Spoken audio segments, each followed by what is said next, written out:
Hello friends, हम पढ़ेंगे DNA replication. DNA replication में डीएनए का जो क्वांटिटी है वो डबल हो जाता है और इनके जो कॉपीज बन जाते हैं, वन डीएनए जो है टू कॉपीज में प्रोड्यूस कर सकते हैं। अभी डिटेल से देखते हैं। तो DNA replication it is a basis for biological inheritance.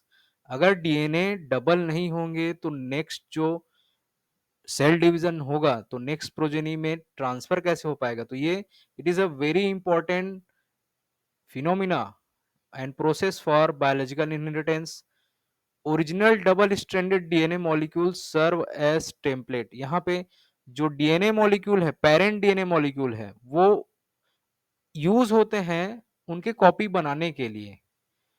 Now, what is DNA replication? Two identical DNA molecules are produced from a single double-stranded DNA molecule is known as DNA replication.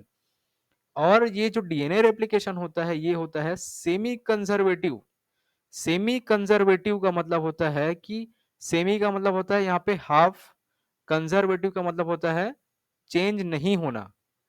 तो यहाँ पे जो DNA molecule है वो जो double stranded DNA molecule है उसमें से जो सिंगल स्ट्रैंडेड है वो वैसे का वैसा ही रहेगा। Only one strand will form a new complementary strand. इसी को बोलते हैं semi conservative replication. Two new DNA molecules each with one new strand and one old strand. इसको किसने बताया? वॉटसन एंड क्रिक ने। और ये जो semi conservative replication of DNA है इसको मेथो मेथेओन और मिसेल्सन और ये फ्रैंकलिन स्टेल 1957 में इन्होंने एक्सपेरिमेंट करके बताया कि डीएनए जो है सेमी कंजर्वेटिवली रेप्लिकेट करते हैं। मिसेल्सन एंड स्टॉल एक्सपेरिमेंट बोलते हैं, अभी देखते हैं। तो ये मिसेल्सन स्टॉल एक्सपेरिमेंट इन्होंने क्या किया है, यहाँ पे जो सेल्स हैं, cells were grown for many generation in a medium containing only heavy nitrogen। यहाँ पे हेवी नाइट्रोजन का मतलब 15N। एन के दो आइसोटॉप हैं, N15 N14। तो N15 को यहाँ पे हेवी कंसिडर किया जा रहा है, so that all the nitrogen in their DNA was N15 as shown by single strand blue when centrifuged in cesium chloride density gradient। क्या बोल रहा है, यहाँ पे जो डीएनए है ब्लू कलर में जो रिप्रेजेंट किया जा रहा है ये पूरे के पूरे N15 डीएनए है। यहाँ पे जो नाइट्रोजन जो डीएनए में रहता है वो हेवी नाइट्रोजन यहाँ पे है, वो ब्लू कलर में रिप्रेजेंट हो रहा है। और जब सेंट्रिफिकेशन करते हैं तो ये नीचे, ये टेस्ट ट्यूब के नीचे में दिखा रहा है क्योंकि ये हेवी है। हेवी चीज हमेशा नीचे में आ जाते हैं और लाइटर जो है हल्की चीज वो ऊपर रहेंगे। तो यहाँ पे N15 हेवी है तो ये नीचे में रहेगा, वही रिप्रेजेंट कर रहा है। N15 डीएनए है ये। फिर उसी डीएनए में से once the cells had been transferred to a medium containing only light nitrogen। Light nitrogen का मतलब हल्के वाले जो नाइट्रोजन के आइसोटॉप है N14, ये cellular DNA isolated after one generation equilibrated at a higher position in a density gradient purple band। अब देखिए यहाँ पे जो N15 था और ये नेचुरली जो सेल्स के माइक्रो ऑर्गेनिजम्स के अंदर जो ये डीएनए है उसमें N14 आ गया। ठीक है, तो यहाँ पे वन स्ट्रैंड ब्लू कलर का है वो N15 का है और जो रेड कलर का है वो N14 का है। रेड वाला जो बैंड है वो N14 का है क्योंकि ये नेचुरली बैक्टीरिया में प्रेजेंट था तो ये इसका कॉपी बनाया N14 वाला। ठीक है, तो यहाँ पे दोनों बैंड मिलेंगे क्योंकि एक जो स्ट्रैंड है ये N15 का है और एक जो स्ट्रैंड है वो N14 का है। तो दोनों के दोनों स्ट्रैंड मिल रहे हैं, इसको बोलते हैं पर्पल कलर में। और ये देखिए थोड़ा सा बीच में ये आ रहा है क्योंकि ये दोनों का मिक्सचर है, हेवी और लाइट दोनों का मिक्सचर है, इसलिए इनका जो प्लेसमेंट है वो बीच में है। अब देखिए फर्स्ट जनरेशन के बाद फिर सेकेंड जनरेशन आएगा। अब सेकेंड जनरेशन में देखिए यहाँ पे ब्लू वाला जो है, जो N14 है, वो जैसा का अपना कॉम्प्लीमेंट्री बना रहा है रेड कलर, और रेड वाला जो है रेड ही कॉम्प्लीमेंट्री बना रहा है जिसमें N14 ही रहेगा, क्योंकि ये नेचुरली बैक्टीरिया में माइक्रो ऑर्गेनिज्म में नेचुरली N14 ही प्रेजेंट है, तो इसके कॉम्प्लीमेंट्री में N14 ही मिलते जाएंगे। ठीक है। और सेकेंड जनरेशन में जब उसको टेस्ट ट्यूब में लिया गया उनके डीएनए को और यहाँ पे सैंपलाइज्ड किया गया, तो दो बैंड मिले, एक हाइब्रिड डीएनए का बैंड, ये देखिए पहले नंबर का, और चौथे नंबर का बैंड, ये दोनों हाइब्रिड है। सेकेंड और थर्ड ये लाइट डीएनए रेड कलर में रिप्रेजेंट हो रहा है, मतलब ये लाइट N14 है, तो ये ऊपर में रिप्रेजेंट हो रहा है क्योंकि इनका जो वेट है वो कम है। तो ये मेसेल्सन स्टॉल ने यही बताया कि ये जो डीएनए जो है one generation to second generation जब पास हो रहा है तो हाफ चेंज हो रहा है, हाफ जैसा है वैसा ही रहेगा, ये बता रहा है। उसको बोलते हैं semi conservative mode of DNA replication. अब देखिए रेप्लिकेशन जो हो रहा है प्रोकैरियोट्स में, देखते हैं ई कोलाई जो क्रोमोसोम में रेप्लिकेशन हो रहा है उसमें बेसिकली 3 स्टेजेस में हम लोग उसको डिवाइड किए हैं। तो फर्स्ट रेप्लिकेशन में 3 जो स्टेजेस हैं, फर्स्ट है इनिशिएशन, सेकंड है इलोंगेशन, थर्ड है टर्मिनेशन। इनिशिएशन मतलब स्टार्ट करना, इलोंगेशन मतलब कंटिन्यूएशन का है, और थर्ड टर्मिनेशन मतलब बंद करना। और ये जो है based on reactions and enzyme involve, इसके बेसिस में ही इसको डिवाइड किया गया। तो फर्स्ट डीएनए रेप्लिकेशन का फर्स्ट जो स्टेप है इनिशिएशन, इसमें कौन कौन सी चीज इन्वॉल्व है, क्या इसमें पैरामीटर से देखते हैं। तो यहाँ पे इनिशिएशन में हमेशा एक ओआरआईसी साइट रहता है, इसको बोलते हैं ओरिजिन ऑफ रेप्लिकेशन साइट, जो 245 बेस पेयर का रहता है। ठीक है। 3 repeats of a 13 base pair sequence, ये रहेंगे। 4 repeats of 9 base pair sequence, ये रहेगा। 9 different enzymes establish a pre priming complex DNA A protein. अभी डिटेल्स देखेंगे इनिशिएशन को। ये है एक्चुअली में बैक्टीरिया का ओराइसी साइट, ओराइसी, यहां से ही डीएनए रेप्लिकेशन स्टार्ट होता है। तो ये जैसे कि सपोज ये राउंड में जो है ब्लू कलर का जो पूरा का पूरा राउंड स्ट्रक्चर, सपोज ये बैक्टीरिया का डीएनए है, ठीक है, ई कोलाई का डीएनए है। अब यहाँ पे जो येलो कलर में ओराइसी जो रिप्रेजेंट कर रहा है उसको एक लाइन में हम रिप्रेजेंट करके देखते हैं, उसी को ही बड़े फॉर्म में यहाँ पे दिखाया गया है। देखिए यहाँ पे 13 बेस पेयर का एक सीक्वेंस रहेगा जिसमें 3 सीक्वेंस है, 1 2 एंड 3, येलो बॉक्स में दिख रहा है ये 13 बेस पेयर सीक्वेंस है। और यहाँ पे 4 9 बेस पेयर के सीक्वेंस रहेंगे। येलो यहाँ पे ब्लू कलर के में जो है 1 2 3 4 4 9 बेस पेयर के सीक्वेंस रहेंगे, उसको बोलते हैं कंसेंसस सीक्वेंस। ये पाया जाता है इसी, जहां पे ये सीक्वेंस पाया जाएगा वहीं से ही रेप्लिकेशन स्टार्ट होगा, उसी को बोलते हैं ओआरआईसी, ओरिजिन ऑफ रेप्लिकेशन साइट। ये रहना जरूरी है, अगर ये नहीं रहा तो वहां पे ओरिजिन ऑफ रेप्लिकेशन हो ही नहीं सकता। It is the most important factor for ORIC site in replication of bacteria. अब देखते हैं model for initiation of replication at E coli origin at ORIC site. तो ओआरआईसी साइट में जो क्या क्या चेंजेस देखने को मिलेंगे ये देखते हैं। पहला है डीएनए ए, ये स्पेसिफिक टाइप का प्रोटीन है, DNA A protein molecule each with a bound ATP, ATP से बाउंडेड है, bind at the 4 9 base pair repeats, the DNA is wrapped around this complex. तो डीएनए ए प्रोटीन सबसे पहले 9 base pair sequence के repeats में आके bind करते हैं। सेकेंड क्या है इसमें, the 380 rich 13 base pair repeats are denatured subsequently. अब यहाँ पे जो 80 रिच रहता है, जो 13 बेस पेयर जो हम लोग देखे थे येलो पिछले स्लाइड में 3 बॉक्स, 13 बेस पेयर सीक्वेंस वो डीनेचर्ड हो जाता है. Hexamers of DNA B protein bind to each strand with the aid of DNA C protein. यहाँ पे DNA B प्रोटीन आके बाइंड करता है स्ट्रैंड में और उसके बाद DNA C प्रोटीन आके बाइंड करता है उसी स्ट्रैंड में.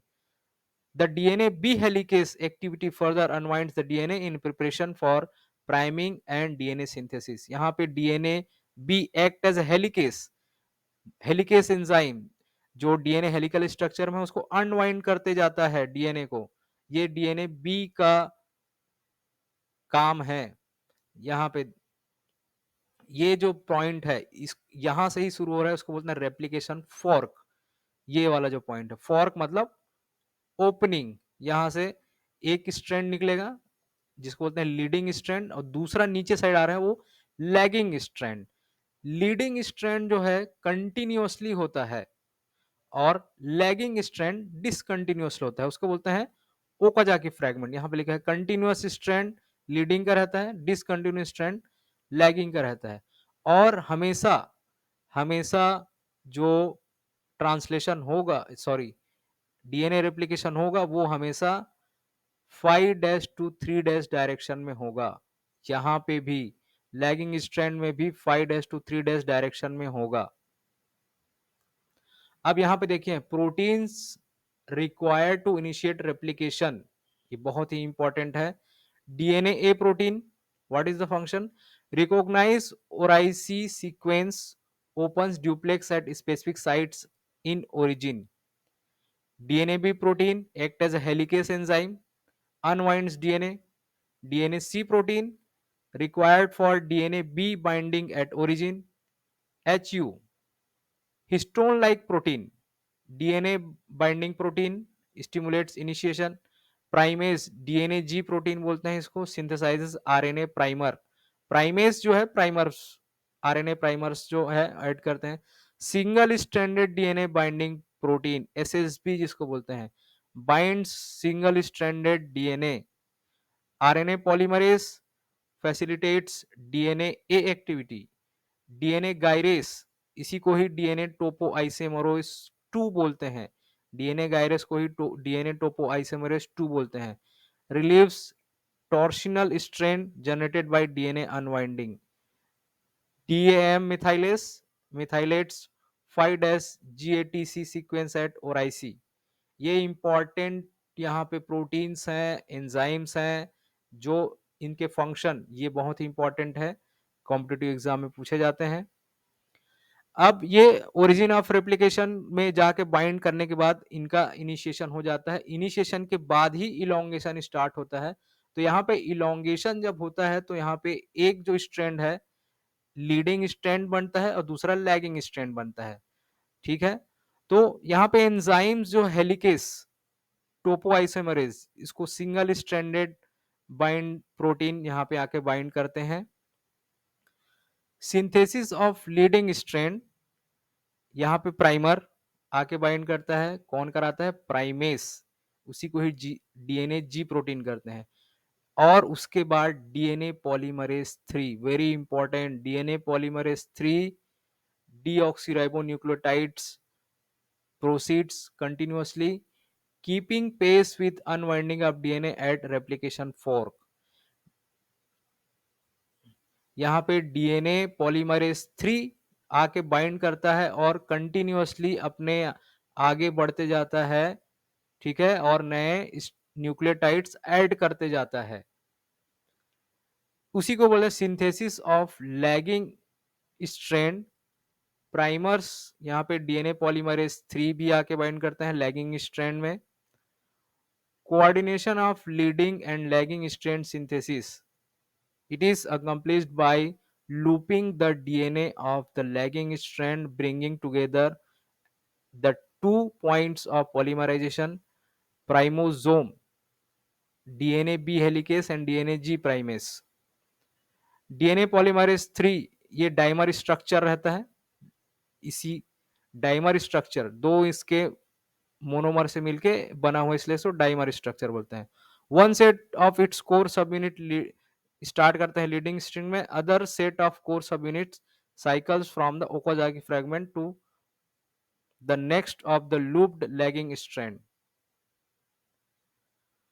यहां पे देखते हैं डिटेल से एक बार। ये जो है DNA B helicase, purple colour में या ब्लू कलर में दिख रहा है, ये डीएनए बी हेलिकेस, ये डीएनए को अनवाइंड कर रहा है। डीएनए प्राइमेज यहां आके ऐड हुआ है, जो डीएनए प्राइमर ऐड कर रहा है। ठीक है, ये सिंगल स्ट्रैंडेड बाइंडिंग प्रोटीन है जो डीएनए में बाइंड करके रखा हुआ है ताकि फिर से वो मिक्स ना हो। अब यहां पे डीएनए जो है डबल स्ट्रैंडेड 5' टू 3', नीचे वाला जो है 3' टू 5'। तो यहां पे 5' टू 3' के अपोजिट में यहां नीचे साइड 5' से स्टार्ट होगा रेप्लिकेशन और इसी में ही ऐड होते जाएंगे न्यूक्लियोटाइड्स। इस स्ट्रैंड को बोलते हैं लीडिंग स्ट्रैंड। इस स्ट्रैंड ऊपर जो बना है उसको बोलते हैं लीडिंग स्ट्रैंड, और नीचे जो स्ट्रैंड है इसको बोलते हैं लैगिंग स्ट्रैंड। लैगिंग स्ट्रैंड जो है फ्रैगमेंट्स में बनते हैं, कंटिन्यूअसली नहीं होता है।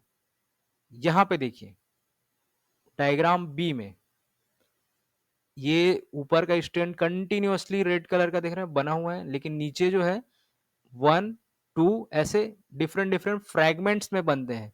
इसी को बोलते हैं ओकाजाकी फ्रैगमेंट्स या discontinuous strand. Now let's see the theory. At intervals, primase synthesizes an RNA primer for a new Okazaki fragment.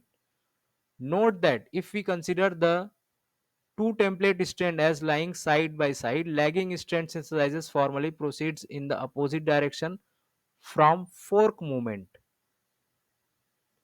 Second point, each primer is extended by DNA polymerase 3. यहाँ पे DNA polymerase 3 ही important role play कर रहा है nucleotide addition में। Third point, DNA synthesis continues until the fragment extend as far as the primer of the previously added Okazaki fragment. A new primer is synthesized near the replication fork to begin the process again.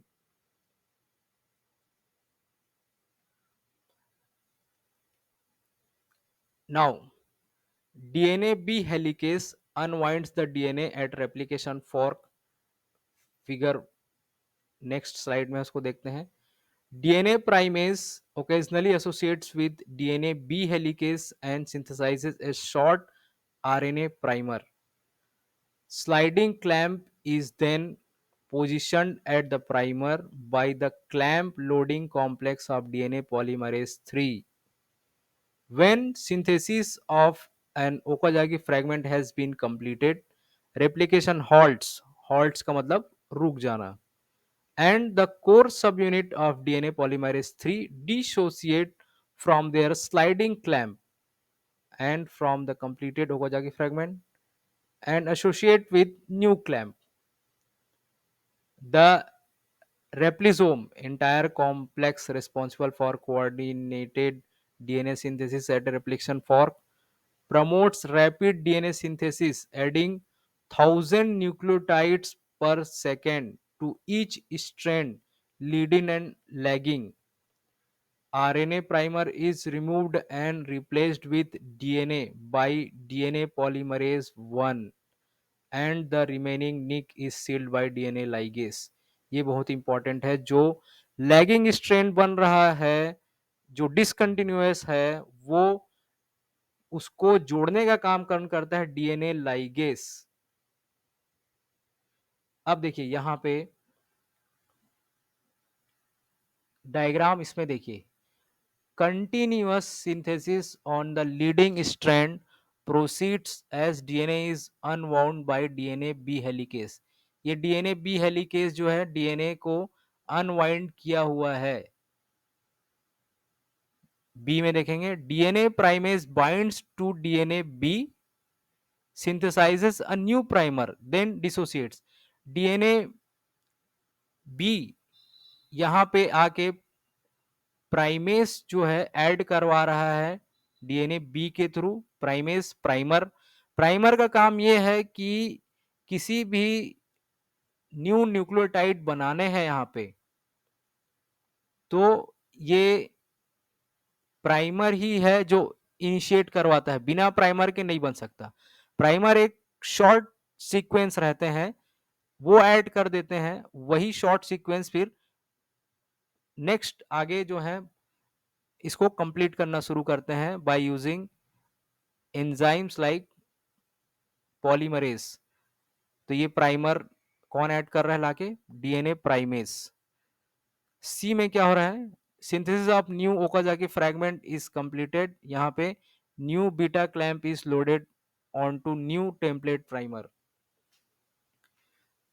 यहाँ पे देखिए diagram D में confusion यहाँ पे हो सकता है, क्योंकि यहाँ पे ऊपर वाला जो है कंटिन्यूअस स्ट्रैंड है, नीचे वाला डिसकंटिन्यूअस है, लेकिन ऊपर वाला भी 5' to 3' डायरेक्शन में हो रहा है, जिसको लीडिंग स्ट्रैंड बोल रहे हैं, और नीचे वाला जो स्ट्रैंड है जिसको लैगिंग स्ट्रैंड बोल रहे हैं, ये भी 5' to 3' डायरेक्शन में ही बन रहा है, क्योंकि ये यहाँ पे देखिए ये क्लैंप जो है फिर से रिपीट किया गया है, घुमाया गया है, इस कारण ये 5' to 3' डायरेक्शन में ही बनाएगा।